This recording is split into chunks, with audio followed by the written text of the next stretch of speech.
Welcome to another episode of our series talking about handmade, historical handmade and how it changed up until today. We'll be talking about another handmade technique that you can meet in Poland. Enjoy! Welcome to another episode of our series about Polish handmade. Obviously, here we've got just a short translation of the whole interview, but I would gladly invite you to the whole rest and all the materials that we've gathered on the dedicated webpage. But here I'll just mention that we had this really nice interview with Wiesława Gruchała from Regional Museum in Wągrowiec.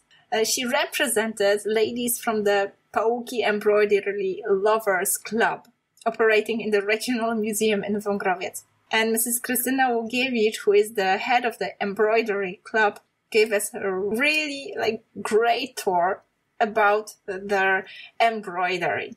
It's like a lack of breath and lack of words to describe what I've seen there. That's why I started with telling you about the webpage. It's really hard to just talk about it.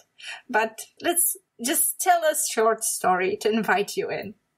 This embroidery club was established in 2013 after a workshop organized by the Regional Museum in Wągrowiec. It has been working continuously ever since. Mrs. Wiesława Gruchała from Wągrowiec is the head of the club, and Mrs. Krystyna Ługiewicz from Bożejewiczki is the embroidery master, watching over the correctness of the embroidery patterns. So it's like a perfect match, right? She was awarded the Decoration of Honor Meritorious of Polish Culture by the Ministry of Culture and National Heritage and the Marshal of Kuyavian-Pomeranian Voivodeship. Mrs. Ługiewicz is the award winner of many contests, and you can admire her works in museums throughout Poland. She teaches embroidery in the museum in Wągrowiec and the community center in Rogowo. Ladies from the Pałuki Embroidery Lovers Club take part and win awards in the oldest embroidery contest in Poland, which has been organized in Szubin for over 50 years. Pałuki embroidery is very characteristic. It adorns the elements of the Pałuki costume, the bonnet, the ruff, the shirt, the apron, and both the white and the red petticoat. The red petticoat is called piekielnica, which comes from the Polish word piekło, meaning hell, because it is red and the embroidery is black. The main motifs of the Pałuki embroidery are plant motifs like leaves, twigs, and bouquets. The structure of the embroidery is very thick and complex.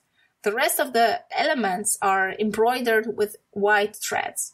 Bonnets, ruffs, and shirts in the Pałuki costume are white, embroidered with white cotton thread in floral motifs, with embroidered eyelets. The apron was usually of pale red and white stripes and embroidered with white thread. The Pałuki costume consists of a characteristic bonnet made of white linen and tulle decorated with complex Pałuki embroidery. White embroidered ties are sewn to the sides of the bonnet, and sometimes they are so long that they reach knees.